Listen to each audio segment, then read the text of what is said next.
오늘은 영적 결심 시리즈 12번째 평생 하나님을 기뻐하며 살자. 우리 같이 한번 읽겠습니다. 평생 하나님을 기뻐하며 살자.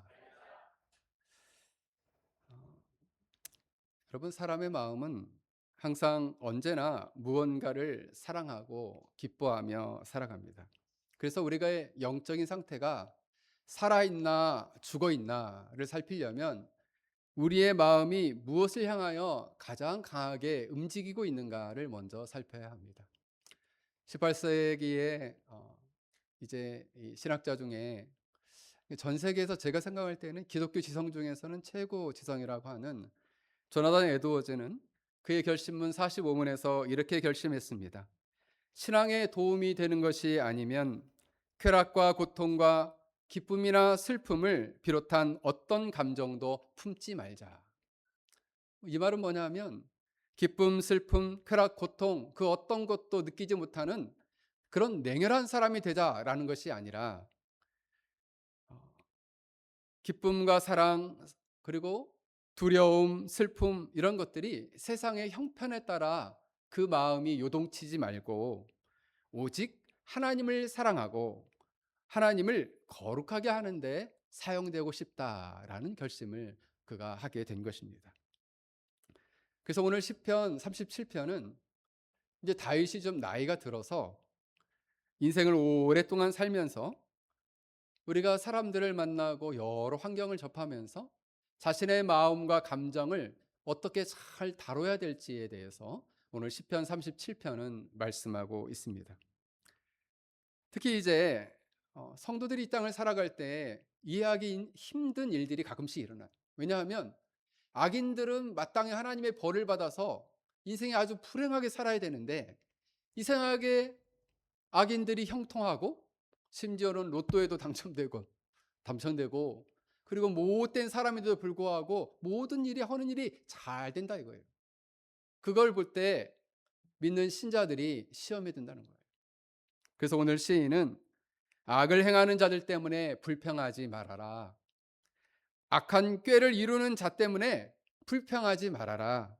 불평하지 말고 이런 모든 것들은 오히려 악을 만들 뿐이다라고 오늘 권면하고 있습니다.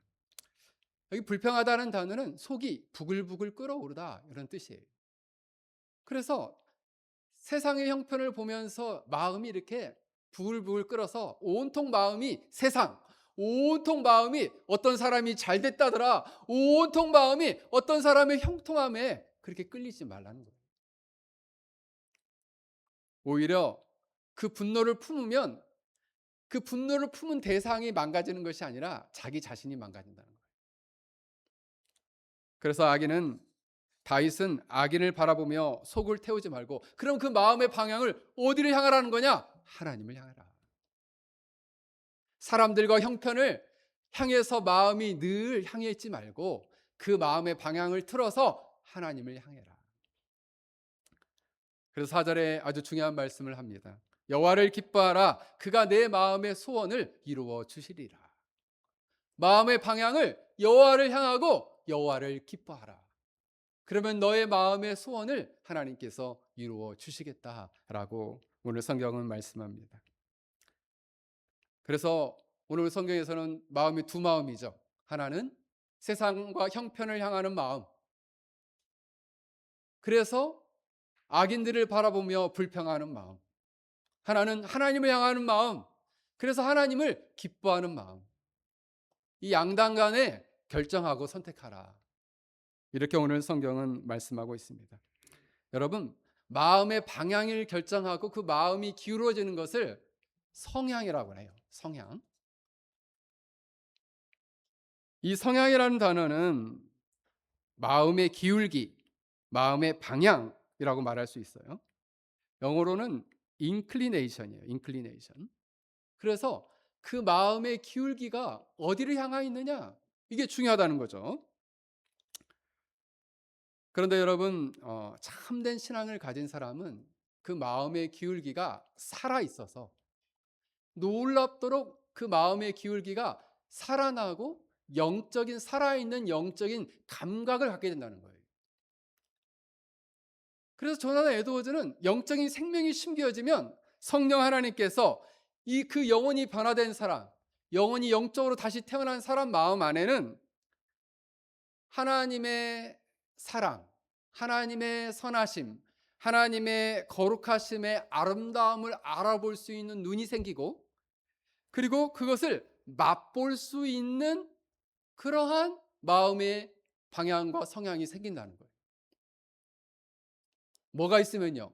그 마음 안에 예수님의 생명이 심기면, 그 영혼이 성령의 하나님으로 말미암아 그 영혼이 새롭게 창조되면 하나님의 아름다움, 하나님의 선하심, 하나님의 탁월하심, 하나님의 거룩하심을 볼 수 있는 눈이 생긴다는 거예요.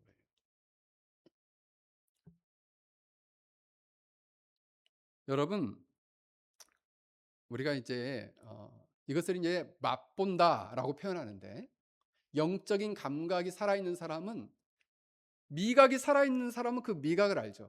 그래서 조나단 에드워즈는 어떤 비유를 하냐면 꿀에 대한 비유를 해요. 꿀. 그래서 우리가 꿀을 보면, 꿀은 어떤 성분이 있느냐? 37%가 과당이 들어있고 31% 정도가 포도당이 들어있고, 그 안에는 비타민, 아미노산 좋은 것이 많이 있습니다. 이 사람 꿀에 관해서는 잘 알아요. 근데 꿀 맛은 어떤데? 꿀 맛은 좀 달지 않을까요? 그 어떤 단맛인데? 먹어보지 않으면 알 수 없다는 거죠. 꿀에 대해서 설명할 수 있지만, 몸에 좋다는 것은 이야기할 수 있지만, 정작 그 맛이 어떤 맛을 가져다 주는지는 직접 맛을 봐야지 알 수 있다는 거예요. 우리가 하나님에 대해서도 하나님이 어떠한 분인지를 지식적으로는 알 수 있지만 실제로 맛보는 것과는 다르다. 그래서 살아있는 영적인 감각이 있는 사람은 꿀을 맛보듯이 하나님의 선하심과 하나님의 사랑하심과 하나님의 거룩하심과 하나님의 탁월하심을 맛보는 감각이 생긴다는 거예요. 그런 맛보는 감각이 생기고 그 알아보는 눈이 생기면 마음이 자연스럽게 하나님을 기뻐하고, 마음이 자연스럽게 하나님을 사랑하고, 마음이 자연스럽게 하나님께 순종하고자 하는 마음이 막 생긴다는 거예요. 이것을 다른 말로는 신앙적 감정이 생긴다라고 봤습니다.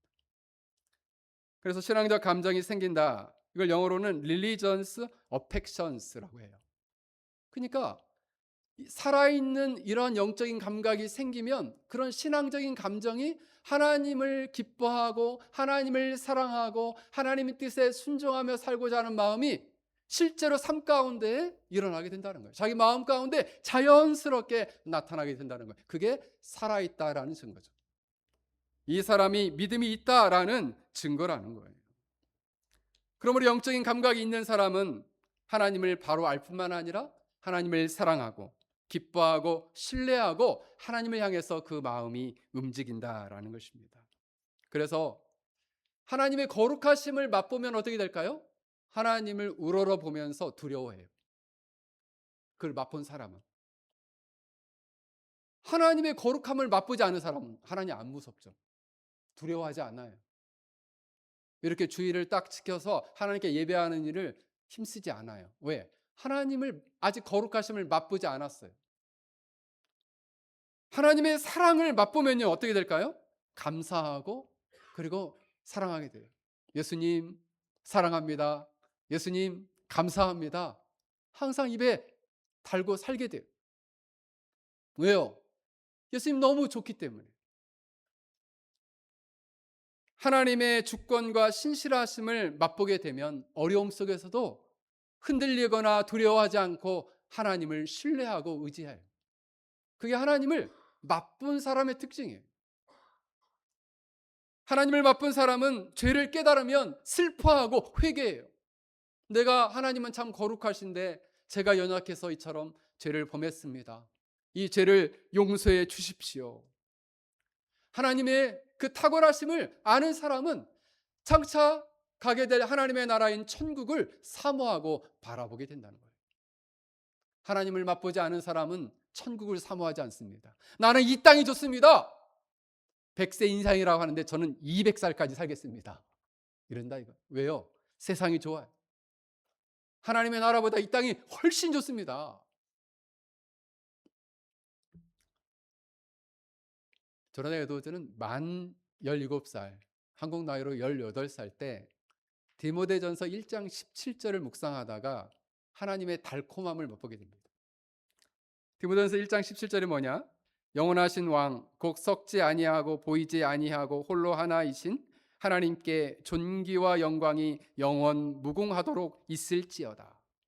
이 말씀을 그 어린 나이에 읽는데 이전에는 한 번도 경험하지 못했던 자기 안에 영적인 새로운 감각이 온 몸 안에 퍼지는 것을 느꼈어요. 와, 하나님의 영광에 대한 새로운 감각이 자기 온 몸 안에서 이렇게 퍼지는 것을 느꼈어요. 하나님의 달콤한 은혜가 온 몸 안에 퍼지는 것을 느꼈어요. 그 영혼 안에, 온 영혼과 온 몸 안에 퍼지는 걸 느꼈어요. 몇 살 때? 18살 때. 왜요? 성령께서 그 마음 안에 놀라운 역사를 일으켜요. 그래서 신앙적 감정이 살아있다라고 할 때는 네 가지의 요소가 필요해요. 하나는, 이 신앙적 감정은 성령이 우리 안에 거하셔서 죄와 사망의 법에서 벗어나 생명과 성령의 그 생명의 원리를 주심으로 말미암아 이 신앙적 감정이 생긴다는 거예요. 또 하나는, 이 신앙적 감정은 진리에 대한 올바른 이해가 있을 때에 생긴다는 거예요. 하나님 말씀은 모르는데 갑자기 믿습니다. 이런 것은 올바른 신앙적 감정이 아니라는 거예요. 말씀을 통해서 하나님의 성품과 그의 행하심을 바로 알고 이해하면서 그 진리 안에서 사랑과 기쁨이 일어난다는 거죠. 그게 올바른 신앙적 감정이라는 거예요. 그리고 이 신앙적 감정은, 그럼 하나님 나에게 어떤 선물을 주실 것입니까? 라고 생각하지 않고, 하나님은 과연 어떤 분이십니까? 하면서 하나님 중심적인 생각을 갖게 된다는 거예요. 그리고 마지막으로는 그 삶의 모든 열매가 순종으로 열매를 맺는다는 거죠. 신앙적 열매가 있는 사람은 하나님이 기뻐하시는 바를 항상 삶으로 순종하려고 한다는 거예요. 그러므로 신앙적 감정이 살아있는 사람, 영적인 새로운 감각이 살아있고, 이 신앙적 감정이 살아있는 사람은 선하신 하나님, 예수님 너무 좋습니다. 내가 예수님을 더 가까이 하고 더 나아가고 싶습니다. 라는 고백이 그의 삶 가운데 있다는 거예요. 하나님이 싫어하시는 죄 가운데 그 죄를 느끼면 그 죄를 미워하고 버리고자 부단히 애를 쓴다는 거예요. 여러분, 그래서 이 신앙적 감정을 가진 사람은 그 마음 안에 하나님을 바로 알고, 그리고 진리 안에서 사랑과 기쁨과 감사가 저절로 넘치게 된다. 만약 그 영혼이 죽어 있다면 이걸 느낄 수가 없다는 거죠. 영혼이 죽어 있다면 그 마음의 방향은 하나님을 향하지 않고 어딜 향해요? 세상을 향하고.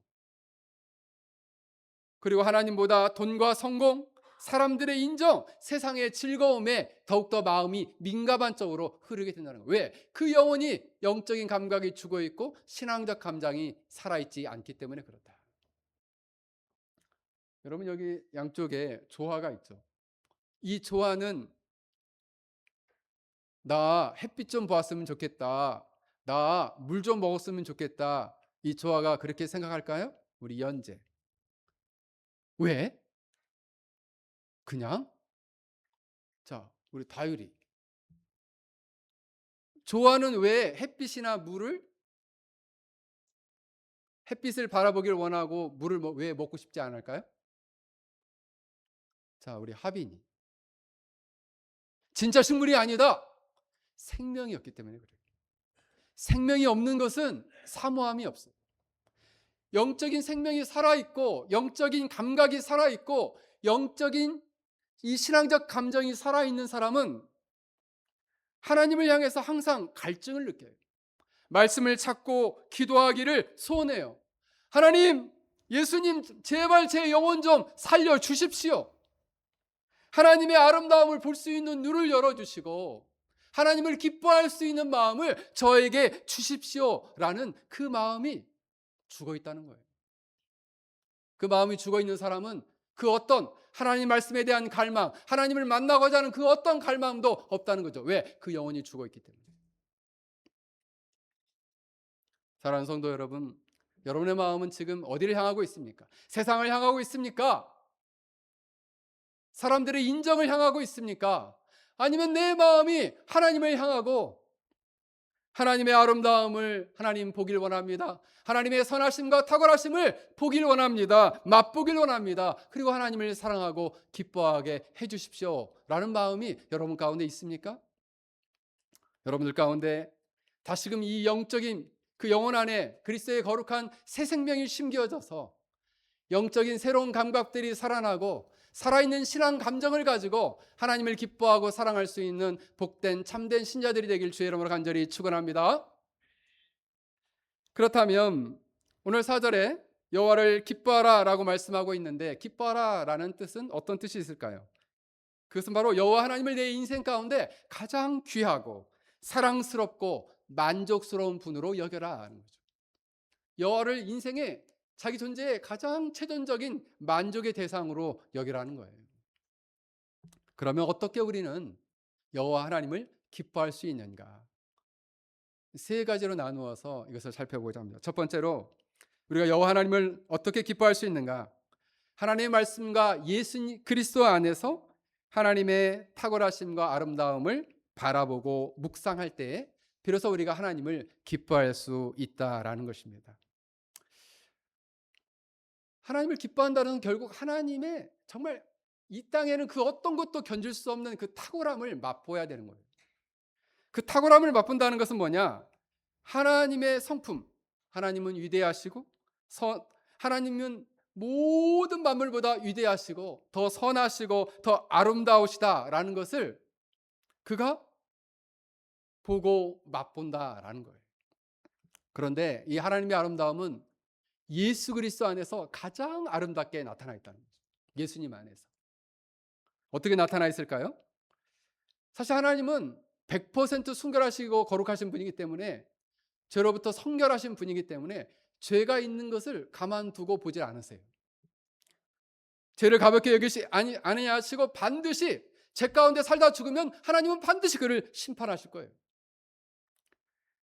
동시에 그런가 동시에 은혜와 자비가 풍성하셔서 이 죄인들을 외면치 않으시고 독생자 예수 그리스도를 이 땅에 보내셨다는 거죠. 그래서 죄 없으신 예수님이 그 위대하신 하나님의 아들이신 그분이 종의 모습으로 낮아지고 어린아이로 태어나셨습니다. 그리고 우리가 받아야 하나님의 모든 진노를 대신 짊어지고 십자가에 죽으시고 3일 만에 부활하셨다는 거예요. 할렐루야. 그래서 예수님의 십자가는 하나님이 죄를 얼마나 미워하시는지 그 하나님의 거룩한 심판과 공의를 보여주는 거예요. 동시에 이 예수님의 십자가는 그럼에도 불구하고 하나님은 죄 가운데 죽어가는 이 영혼들을 얼마나 긍휼히 여기시고 얼마나 사랑하시는가를 보여주시는 하나님의 사랑과 은혜를 이 십자가가 보여준다는 거예요. 그러므로 우리는 예수님의 십자가를 바라보며 하나님은 얼마나 거룩하시고 의로우신가, 동시에 예수님의 십자가를 바라보며 하나님은 얼마나 사랑이 많으시고 자비로우신가, 죄로 멸망당할 수밖에 없었던 영혼을 그냥 버려두지 아니하시고 어떻게든지 하나님 앞으로 불러 모아 이처럼 말씀을 듣게 하시니 이것이 바로 하나님의 은혜요 하나님의 자비다라는 거죠. 그러므로 우리가 하나님을 기뻐한다는 것은 하나님의 아름다움을 머리로 하는 것이 아니라 그 아름다움을 마음으로 맛보며 하나님 너무 좋습니다, 하나님보다 더 귀하고 사랑스러운 분은 없습니다라는 고백이 나와야 한다는 거예요. 조나단 에드워즈의 사상을 20세기에 가장 쉽게 풀어 쓴 설교자가 한 사람이 있는데, 그 사람이 누구냐면 미국의 존 파이퍼 목사님. 이분은 아직도 살아 계십니다. 이 존 파이퍼 목사님은 하나님을 기뻐하려면 하나님을 나를 사랑하시는 친밀한 구조와 친구로 누려야 된다, 이렇게 얘기했어요. 이 말을 좀 바꾸면 뭐냐면, 하나님을 기뻐하려면 하나님이 나를 개인적으로 사랑하시고 돌보시는 구원주요 친구로 알고 사귀어야 한다. 갈라디아서 2장 20절에 이렇게 말씀합니다. 이제 내가 육체 가운데 사는 것은 나를 사랑하사 나를 위하여 자기 자신을 버리신 하나님의 아들을 믿는 믿음 안에 사는 것이라 라고 말씀합니다. 위대하신 온 우주를 창조하신 그 하나님이 너무 놀랍게 우리 한 사람 한 사람을 아시고 돌보시고 지키시고 인도하시고 사랑하신다는 거예요. 할렐루야. 이때 아멘이 나와야 되는데 온 우주를 창조하신 하나님이 여러분을 아신다는 거예요. 여러분을 아신다. 한 사람 한 사람을 아신다는 거예요. 그 한 사람 한 사람을 지켜보시고 그 한 사람 한 사람을 인도하시고 그 한 사람 한 사람을 붙들고 계시다는 거예요. 할렐루야. 그래서 예수님은 나의 구원주일 뿐만 아니라 나의 친구가 되십니다. 이것이 바로 하나님을 기뻐한다는 거예요. 그 하나님의 탁월하심, 온 우주의 가장 아름다우신 그분이 나를 사랑하심으로 말미암아 내가 그 하나님의 선하심을 경험하고 맛보고 기뻐한다라는 거예요. 사랑하는 성도 여러분, 그러면 여러분 힘들고 외로울 때가 있을 겁니다. 인생을 살다 보면 너무 힘들고 곤고할 때가 있을 거예요.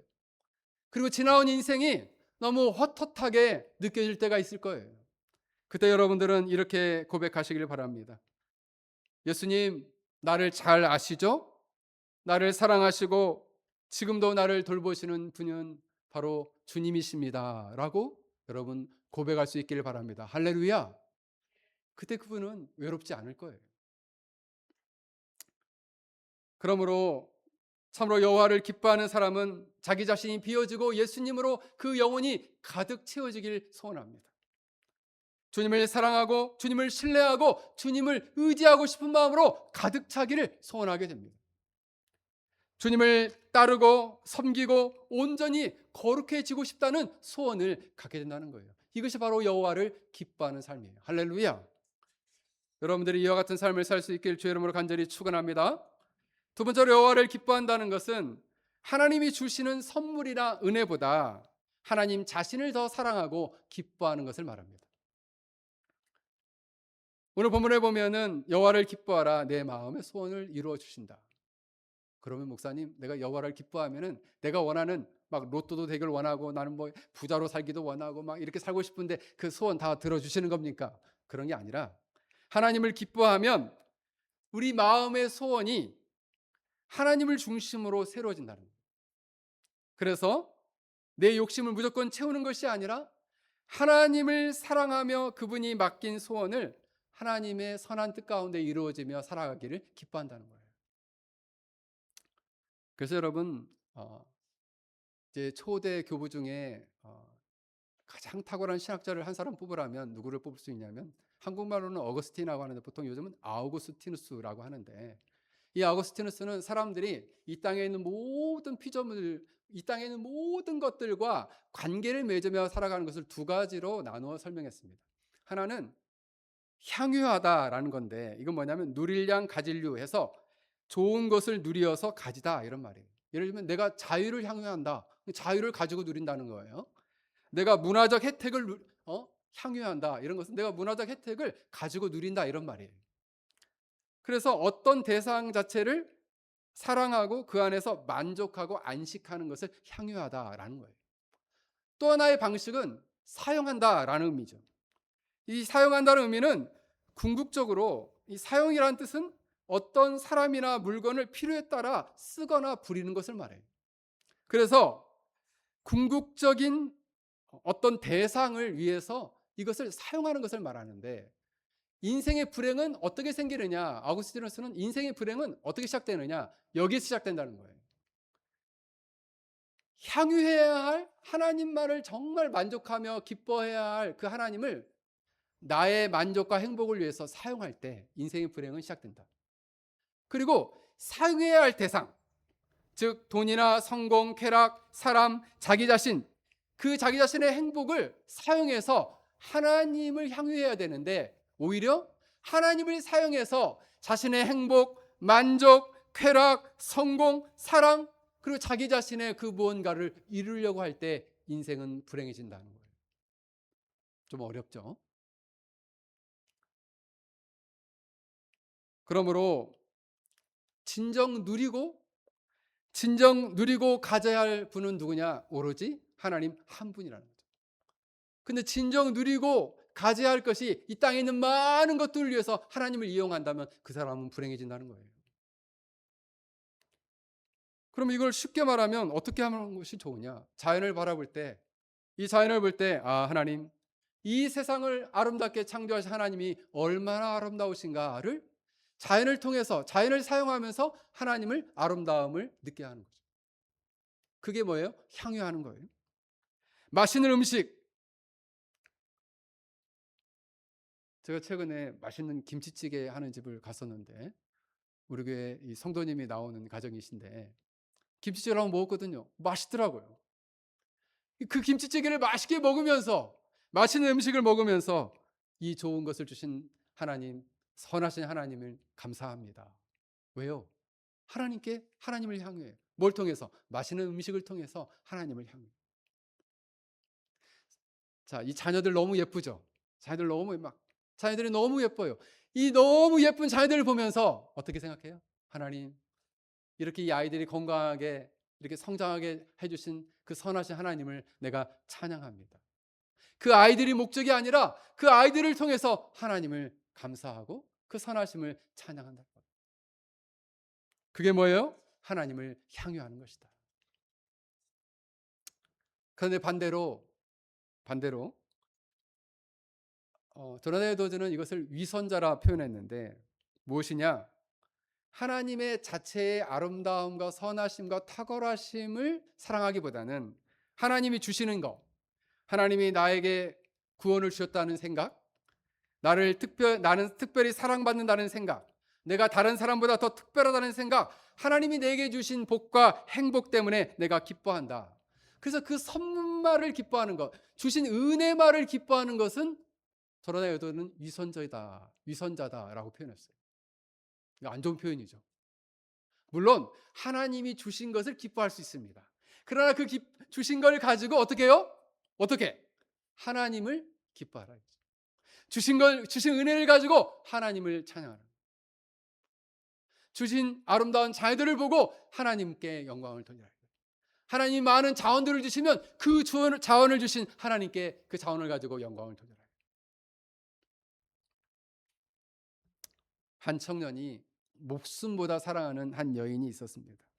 그래서 이 여인을 너무 사랑하니까 정말 아름다운 오동나무로 예쁜 선물 상자를 만들고 거기에 보석 반지를 넣어가지고 그 여자에게 구원을 했어요. 난 당신을 너무 사랑합니다. 나와 좀 결혼해 주십시오. 그랬는데 이 여인이 보니까 이 오동나무로 만든 이 선물 상자가 너무 예쁜 거예요. 너무너무 아름다운 거예요. 그래서 이 오동나무 상자에 사랑에 빠져보고 말았어요. 그 안에 담겨져 있는 그 보석을 준 그 형제는 간데 없고 오동나무와 사랑에 빠졌어요. 그 뭘까요? 우리에게 하나님이 주셨던 누리라고 주셨던 건강, 성공, 가족 그리고 수많은 하나님의 은혜가 모두 하나님이라는 보석 반지는 제껴놓고 그 오동나무 상자에 빠진 것처럼 그것만을 사랑하는 사람들로 변질되고 말았다는 거예요.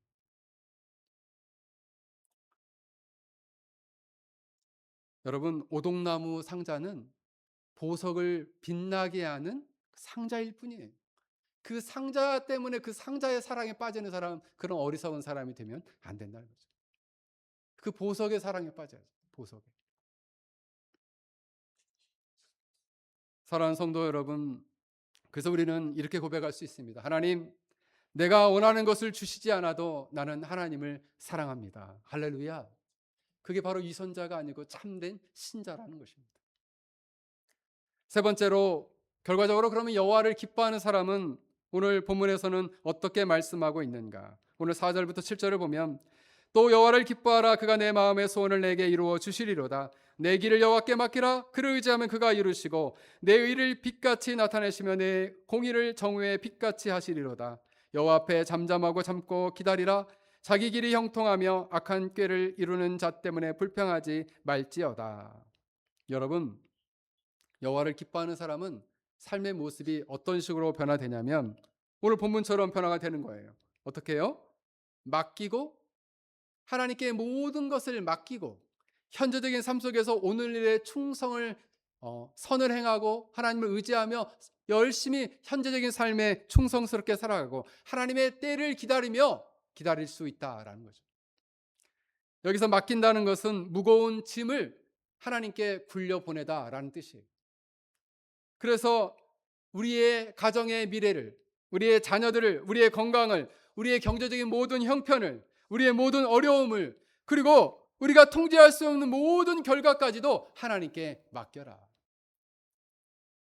그 다음에 맡긴 다음에 아무것도 하지 않는 것이 아니라 3절에 보면 여호와를 의뢰하고 현재적으로 하나님께 모든 걸 맡기며 너는 하나님을 의뢰하며 선을 현재적으로 행하라. 하나님의 뜻에 순종하며 살아라. 그리고 7절에 그리고 잠잠히 기다려라. 때가 되면 내 의를 정오의 빛같이 너의 의를 드러내게 하실 것이다 라는 거예요. 여러분, 그래서 하나님을 기뻐하는 사람은, 여호와를 기뻐하는 사람은 자기 자신의 모든 문제를 하나님께 맡깁니다.